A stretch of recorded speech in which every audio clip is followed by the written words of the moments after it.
Lepo pozdravljeni. Župan občine Brežice Ivan Molan je na delovnem obisku gostil ministra za obrambo Mateja Tonina. Glavna tema pogovora so bili projekti sofinancirani strani Ministrstva za obrambo na podlagi sporazuma med ministrstvom in občino Brežice in pogodba o sofinanciranju investicij lokalne javne infrastrukture v letih 2019 in 2020. Delovno srečanje je potekalo na temo izvajanja leta 2007 sklenjenega dogovora o medsebojnem sodelovanju v zvezi s projektom posodobitve vojaškega letališča Cerklje ob Krki iz uredbe o državnem prostorskem načrtu za letališče Cerklje ob Krki. Kot je povedal Tonin, sta se z županom dogovorila, da se bo sodelovanje med ministrstvom in občino nadaljevalo tudi v prihodnosti. Moram priznati, da je župan trd pogajalec, da se je trdo pogajal za svojo lokalno skupnost. Na nek način je dogovor ta, da se bodo sredstva namenila za njihovo infrastrukturo, del pa tudi za potrebe gasilcev. In na takšen način se bomo skupaj trudili, da se razvija in kraj in da se samo gasilsko delovanje še dodatno okrepi v smislu nove opreme, novega znanja. Županu sem pa tudi obljubil, da lahko pričakuje najmanj takšna sredstva, kot so jih zagotovili moji predhodniki, se bom pa maksimalno potrudil, da bi bila lahko ta sredstva tudi večja. Doslej je Ministrstvo za obrambo za različne projekte v občini Brežice prispevalo 4,5 milijona evrov.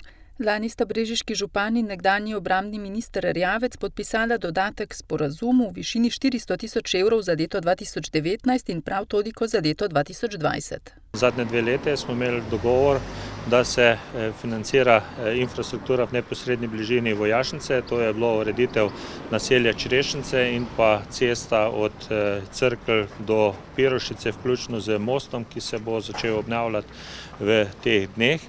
Prav tako pa je bil dogovor, da se v lanskem in po letošnjem letu nameni 100 tisoč evrov za nabavo gasilskih vozil, kar pomeni, da smo dali v lani 50 tisoč evrov za vozilo v Cerkljah, letos pa še v Brežicah, ki bojo pojačale operativno moč Gasilske zveze Brežice oziroma gasilskih društev.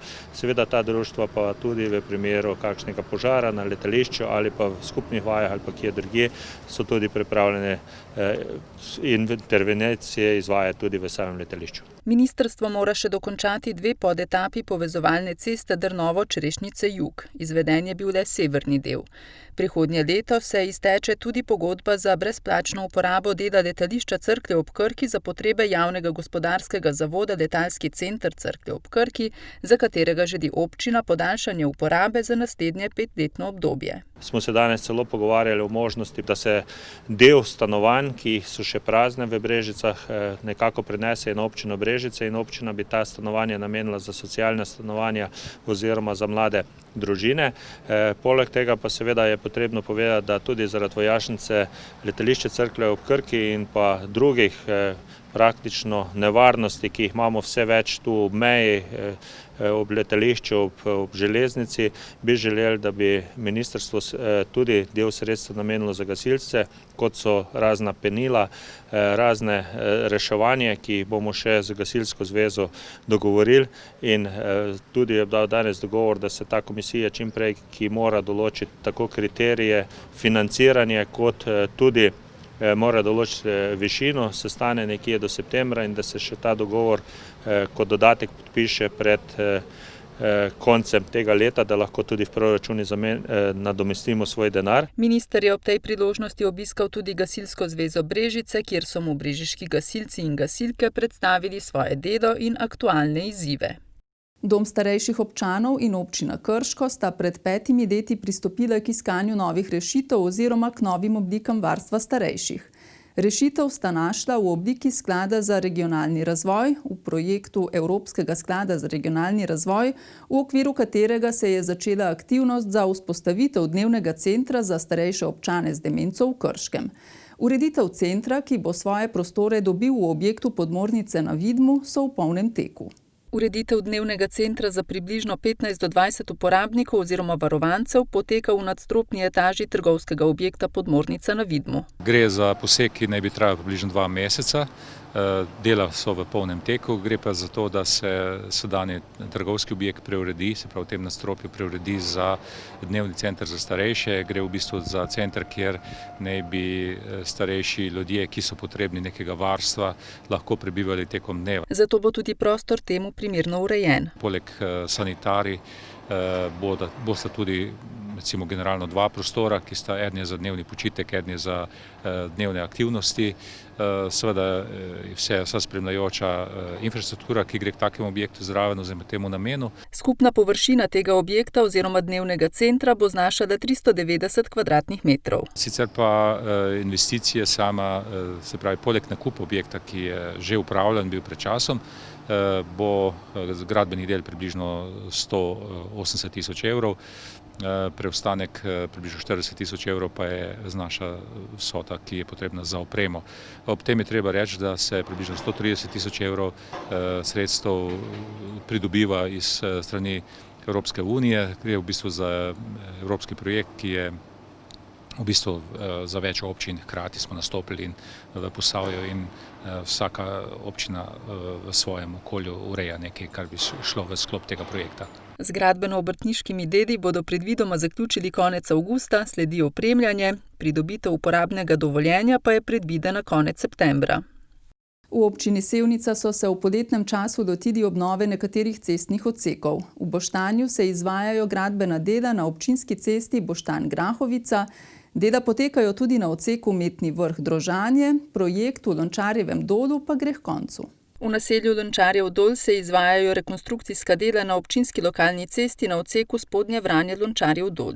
Dela so že skoraj zaključena. Skoraj 100 tisoč evrov težak projekt, kjer se zelo ozko območje v Lončarjevem dolu ureja s pločnikom in z javno razsvetljavo, zgolj na delu potrebne prenove. Del prenove je namreč vezan na ureditev potoka oziroma ureditev poplavne varnosti. Zato so že pripravljeni dokumenti, vendar moramo doseči soglasje oziroma sofinanciranje Direkcije Republike Slovenije za vode za ureditev potoka, tako kot je to pripravljeno na Sevnični v Šmarju. Ti dogovori so že stekli. Sevniški župan upa, da bodo v prihodnjih mesecih uskladili nadaljne korake in v naslednjih letih nadaljevali z ureditvijo Lončarjevega dola. Gre za zelo prometno lokalno cestno mrežo, kajti v Lončarjevem dolu se nekako napajajo tri smeri, smer Podvrha, smer Žigarskega vrha in Žurkovega dola, in do tega križišča je promet precej gost. In verjamem, da bo bistveno izboljšalo prometno varnost to v tem delu. V Boštanju se izvajajo gradbena dela na občinski cesti Boštanj-Grahovica v skupni dolžini 230 metrov. V sklopu naložbe se ureja tudi priključek lokalne ceste Boštanj-Vrh pri Boštanju v dolžini 60 metrov. Boštanski odsek ceste, lokalne ceste proti Grahovci je bil v preteklih letih sanirana brežina, pripravljena razširitev.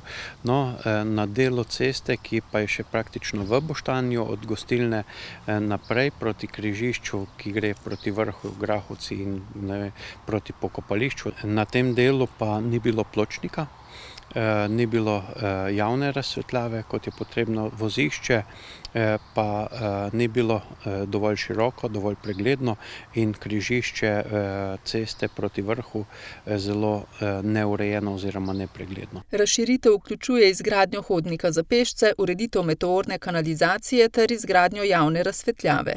In to je bistveno izboljšanje prometne varnosti v samem Boštanju, pa poskrbljeno za pešca, tako da je nekako kontinuiran, povezan pločnik skozi Boštanj, kar bo bistveno pripomoglo tudi k varnejši poti v šolo za otroke iz tistega dela Boštanja. Zaključek gradbenih del je predviden v mesecu septembru. V Boštanju se pričenja tudi prenova kanalizacije v Dolenjem Boštanju. Te kanalizacije so bile zgrajene hkrati z ureditvijo tega dela, to je približno 50 let nazaj, in te prenove so nujne. Sedaj se pričenjajo, hkrati pa bo potrebno pogledati tudi ostale komunalne vode v teh ulicah, 3 ulicah v Dolenjem Boštanju, kaj je potrebno postoriti. V tem mesecu se je pričela izvajati tudi rekonstrukcija najbolj poškodovanega dela lokalne ceste Sevnica-Drožanje-Metni Vrh, in sicer na odseku od odcepa Ostrešje do odcepa Prešna Loka v skupni dolžini 560 metrov. Tudi Metni Vrh Drožanje je lokalna cesta, ki je potrebna prenove. Prenove takih cest je veliko. Te ceste nekako so bile 30-40 let nazaj zgrajene, potrebno je jih preplastiti, urediti brežine, odvodnjo, in ta cesta je v letošnjem letu, lahko rečemo, bo velik odsek prenovljen. Potrebno je še nadaljevati v prihodnjih letih naprej, pa vendar najslabši del bo kvalitetno prenovljen in bo nudil varnejšo in prijetnejšo vožnjo v tej smeri. Zaključek gradbenih del je tudi na tem odseku predviden septembra. Člani brežiškega občinskega sveta so na julijski seji med drugim potrdili sklepa o ugotovitvi javne koristi za ustanovitev služnosti in izvedbe odkupa zemljišč za gradnjo kolesarskih povezav Brežice-Dobova in Brežice-Krška vas. Za gradnjo kolesarskih povezav med Brežicami in Dobovo ter Brežicami in Krško vasjo si občina Brežice obeta evropska sredstva, ob predvidenih trasah pa mora odkupiti nekatera zemljišča, ki so relativno majhna. In dogaja se nam, da pri nekaterih ni lastništvo urejeno, nekateri pa želijo izseljevati in s tem zavirati projekt. Zato je država sprejela možnost, da v takem primeru se tudi, ker gre za javno korist, lahko določeni ljudje razlastnijo, seveda z tem, da se jim da tista ocenjena vrednost zemljišč. Tako so svetniki potrdili sklepa o ugotovitvi javne koristi za ustanovitev služnosti in izvedbe odkupa zemljišč za gradnjo omenjenih kolesarskih povezav kot možnost, če se z določenimi lastniki zemljišč ne bi mogli drugače dogovoriti. Moram pa reči, da že ko smo imeli v prvem branju, je bilo kar nekaj lastnikov, ki je potem pristopilo k prodaji zemljišč in ni bilo potrebno tega izkoristiti. Imamo pa težave z določenimi lastniki, ko so v tujini in ni možno najti naslove, ali pa ko nimajo rešeno lastniško strukturo med seboj, pri tistim pa bo verjetno potrebno ta mehanizem tudi izkoristiti. Občini je pomembno, da del sredstev pokrije iz kohezije, le-ta pa lahko pridobi zgolj s celovito pripravo zemljišč za gradnjo. Če pravice graditi ne bodo izkazali z ustreznimi listinami, njihova vloga za kohezijska sredstva ne bo popolna in posledično ne bo uspešna. Dejstvo je, da zakon predvideva, da moraš imeti ali služnostno pravico ali pa biti lastnik. Zato seveda bomo mi v primeru, če ne bo možno odkupiti, seveda po uradni dolžnosti zahtevali služnostno pravico. Gre pa to samo za zemljišče, ki so že ob sami cesti, ki so več ali manj ponavadi celo zaraščena s kakim grmovjem ali kaj drugega, tako da ne gre za to neke kvalitetne njive, ki bi bile potrebne za obdelavo. Občina bi morala odkupiti zemljišča do avgusta, a je vlada ta rok zaradi COVID-19 prestavila. Nekje se predvideva neuradno, da bi do konca leta, kajti če želimo še v tej evropski perspektivi izčrpati ta sredstva, bo treba drugo leto začeti z gradnjo. Cesta na Ribniku Brestanici je že zelo dotrajana, zato je občina Krško pristopila k njeni rekonstrukciji. V prvi fazi so potekale arheološke raziskave, po zaključku arheoloških del pa rušitev stanovanjske hiše, ki je predstavljala ozko grlo, ter gradnja opornega zidu in rekonstrukcija ceste z ureditvijo odvodnjavanja in vseh komunalnih vodov. Ureditev ceste na Ribnik je projekt, ki je zasnovan v več fazah. Govorimo sicer o cesti na Ribnik, vendar je treba predno se lotimo same ceste, zagotoviti določene predpogoje. Eden izmed njih je tudi odstranitev ožine pri cerkvi v Brestanici, se pripravi pri samem začetku, pri gostilni Pohle. Ta projekt, oziroma ta del projekta je nekje v vrednosti 73.000 evrov in je praktično že v zaključni fazi. Nekoliko so se dela vlekla, gre namreč za to, da je bilo potrebno zaradi bližine objekta z neko zgodovinsko vrednostjo opraviti tudi arheološke raziskave. To je bilo opravljeno, objekt je bil podrt, potem pa se je začelo z izgradnjo opornega zidu, ki mora zavarovati obstoječo cerkev. In kot sem rekel, dela so v zaključni fazi in računam, da naj bi bila zaključena relativno hitro, torej še mogoče cirka mesec dni. Drugi del tega projekta je izgradnja mostu čez Lokvanski potok v Stodovniku, ki je prav tako ozko grlo. Ta most je trenutno že pri pridobivanju izvajalcev, oziroma izvajalci že pridobljeno, nekaj malenkosti je trebno še urediti in predati gradbišče izvajalcev.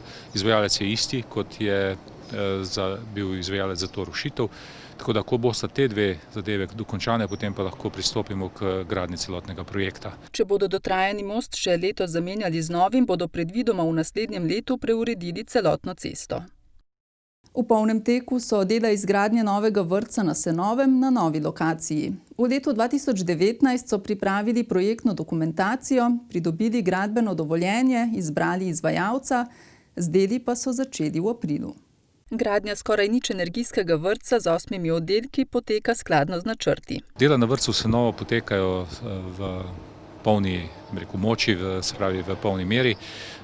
Gre za projekt, ki za tiste, ki še to ne vedo, gre za nič energijski oziroma nizkoenergijski vrtec, zgrajen popolnoma iz lesa. Trenutno je objekt pokrit in se prehaja na notranje dela. Vemo, da je še približno 6 mesecev do dokončanja, tako da je še kar veliko del za opraviti. Ampak objekt je v glavnem že pod streho in se že intenzivno izvaja vsa ostala dela. Objekt bo predvidoma dokončan do konca letošnjega leta, namenu pa ga bodo predvidoma predali februarja 2021.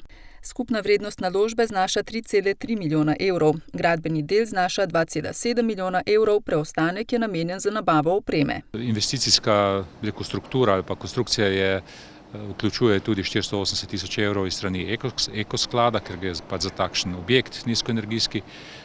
Sicer pa smo z razporedom sredstev nekaj sredstev zagotovili tudi strani države, če tako rečem, čeprav gre za povratna sredstva, in sicer je to kratkoročni oziroma dolgoročni 10-letni kredit strani države, tako imenovanega 23. člena. Gre torej za povratna sredstva, ki pa niso obrestovana in tudi ne sodijo v kvoto zadolževanja, a jih bo kljub temu treba vrniti iz proračuna. Skupina Gen je poslovno leto 2019 zaključila zelo uspešno, vsaj tako kažejo podatki v nedavno objavljenem letnem poročilu.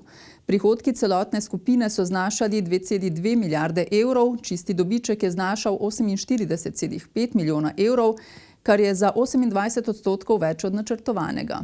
V krovni družbi pa so prihodki znašali 209 milijonov evrov, od tega čisti dobiček 27,4 milijona evrov. Leto 2019 je bilo za skupino Gen zelo uspešno, vse enote so izredno stabilno obratovale, zastavljene načrte so dosegli. V Nuklearni elektrarni Krško celo presegli.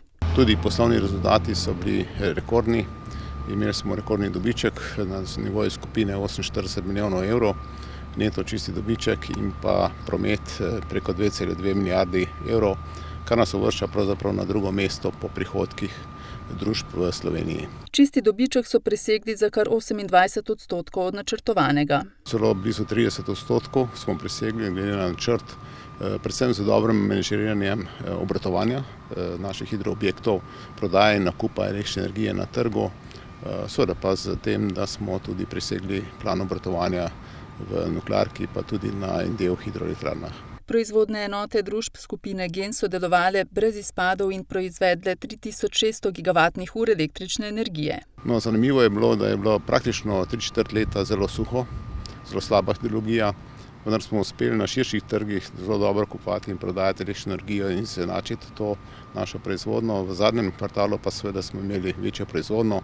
Skupaj smo kot skupina proizvedli 3,6 teravatne ure električne energije, ali pa približno nekje 40% slovenske porabe električne energije. V tržno-prodajnem delu so se v družbi Gen-I prilagajali dinamičnim tržnim razmeram. Lansko leto je bilo zanimivo, predvsem z področja trgovanja z električno energijo, ravno zato, ker smo pravzaprav količinsko nakupili in prodali električne energije za nekje 3-kratno slovensko porabo, okoli 42 teravatnih ur.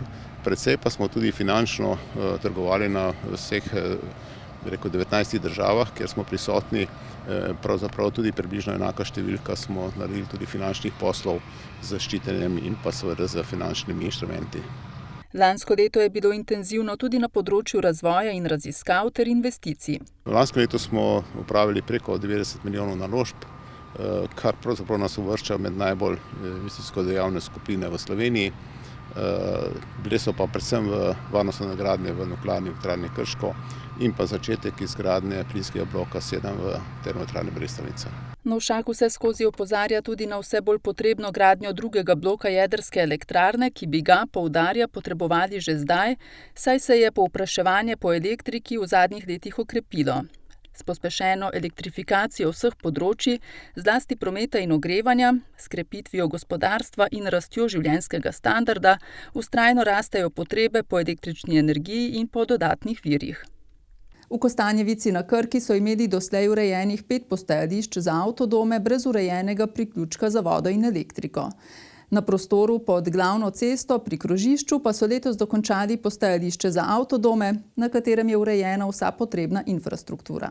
Pred dobrima 2 mesecema je zaživelo kostanjeviško postajališče za avtodome z vso potrebno infrastrukturo. Beležijo dober obisk, predvsem med vikendi. Do zdaj je urejenih 12 uradnih postajališč za avtodome, sicer je 8 ta večjih, za tudi skoraj avtobuse, 4 manjše, drugače pa še 5 rezervnih placov, tako da je nazadnje, ko sem jaz štel, je bilo celo 27 tukaj na tem prostoru, sicer uradno je pa to malo manj. V ponedeljek smo sicer našteli le 5 avtodomov. Sodeč po registrskih oznakah gre za goste iz vseh koncev Slovenije. Skoraj avtobuse, 4 manjše, drugače pa še 5 rezervnih placov, tako da je nazadnje, ko sem jaz štel, je bilo celo 27 tukaj na tem prostoru, sicer uradno je pa to malo manj. Sogovornica doda, da sta z možem Kostanjevico obiskala že 3. Tokrat v družbi vnukinje, sicer le za 2 dneva. 4 manjše, drugače pa še 5 rezervnih placov, tako da je nazadnje, ko sem jaz štel, je bilo celo 27 tukaj na tem prostoru, sicer uradno je pa to malo manj.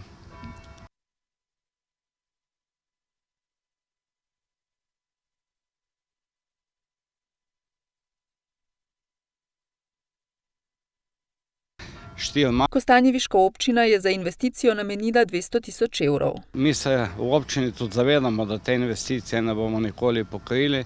Hoteli bi doseči vsaj to, da bi se poravnavali tekoči stroški, kar se tiče čiščenja, vzdrževanja tega objekta. Ampak mi smo se letos zavestno odločili, da ne bomo pobirali nobene parkirnine. Avtodomarji tako plačujejo samo stroške elektrike in vode. To pa vemo, da ne dosega nikakršnih pokrivanja stroškov, nobene ekonomike tukaj ni. Mi se zavedamo, če hočemo turizem razvijati, pa tržiti, ne moramo kar takoj skočiti na neke cene, ko imajo dol Primorci, Gorenci, oni imajo to parkirnine visoke, celo povišali svoje letos, ko imam jaz podatke. Mi smo se odločili letos, nič drugo leto bomo pač videli. Verjetno neko simbolično parkirnino bomo zaračunavali, da se ti stroški vsaj pokrijejo vzdrževanja. V Kostanjevici na Krki iz leta v leto beležijo porast turistov. Letos se pa sploh, kaj veste, zaradi te korone tujcev ni, potovati je tudi nerodno, v nekam v tujino, če te svarijo, zato je tukaj priliva tudi. Vsi pa vemo, da je, in veste, poznate Kostanjevico, da je to le otok, da je tu veliko možnosti za turizem. Imajo tam podzemno jamo, imajo galerijo, imajo en kup pohodnih poti, imajo kolesarske poti, vinogradniški turizem do nekle. Tako da se ti ljudje imajo kam dati, obala kompletna, to taki postajališče malo v Sloveniji, sploh pa da bi bili brezplačni, kot je ta. Da dobiš tukaj na enem mestu, to hočem povedati. Tu so avtodomovi, lahko je en teden, to je določeno, 3 dni si lahko na enem mestu, ker potem bi mogel že turistično takso pobirati. A vsak turist ima v Kostanjevici na Krki 3 dni kaj početi oziroma lahko v tem času razišče njeno okolico, še dodaja župan. Za konec pa še v dvorano v parku, kjer je na ogled razstava članov Društva likovnikov Krško oko z naslovom Krški kolaži. Izraz kolaž izvira iz francoske besede coller in pomeni sestavljanko iz različnih materialov in dimenzij, ki oblikujejo povsem novo formo. Umetniški kolaž lahko med drugim vključuje izrezke iz časopisov, delčke papirja, blaga, razne trakove, izseke iz drugih umetniških del, fotografije ali njene dele. Ustvarjali smo v tej posebni tehniki pod mentorskim vodstvom Jerce Šantej. Hoteli smo predstaviti Krško v eni določeni specifični perspektivi oziroma Krško nekoč in danes v kolažu. Naslovna tema tokratne razstave je torej domači kraj, upodobljen oziroma predstavljen v tehniki kolaža. Prvi dan tečaja smo za mentorico se sprehodili po starem mestnem jedru. Vsak je poiskal en detajl ali motiv, ki se mu je zdel zanimiv oziroma ki bi ga lahko uporabil pri izdelavi kolaža. Potem smo šli tudi na levi del mesta. Vse te fotografije, izrezke fotografij, to so posamezni detajli od stare ulične svetilke, potem starinskih oken, mestna pročelja hiš, potem na vidmu recimo Trg Matije Gubca, nasadi jabolk, kupola nuklearne. Vse to smo poskušali dati na platno, tudi na Speedway in na krško-poljskega prašiča nismo pozabili. Kot še dodaja predsednica Društva krških likovnikov, prebivalci, sploh mlajše generacije, premalo poznajo izjemno bogato in pomembno zgodovinsko dediščino mesta in osebnosti, kot so Valvazor, Bohorič, Dalmatin, Mencinger in Hočevarjeva, ki so pomembno zaznamovale njegovo preteklost. Ta tehnika nam je predstavljala zelo velik izziv, kar nekaj noči oziroma dni nismo spali, smo se ukvarjali s tem, kaj bi dali, kako bi to konceptno rešili. V glavnem smo pa na koncu bili vsi zelo zadovoljni in mentorica. Razstava je na ogled do 18. avgusta. Ker pa javne otvoritve te razstave nismo mogli imeti zaradi začasnega odloka o prepovedi zbiranja ljudi nad 10 ljudi, sedaj urejamo oziroma bomo poskušali pridobiti pozitivno mnenje od Nacionalnega inštituta in planiramo, da bi potem naredili malo drugače, da bi bila to za zaprtje razstave 18. avgusta. 20. avgusta pa že pripravljajo novo razstavo, tokrat kiparsko, ki bo prav tako na ogled v dvorani v parku. Spoštovani gledalci in gledalke, hvala za pozornost in nasvidenje do prihodnjič.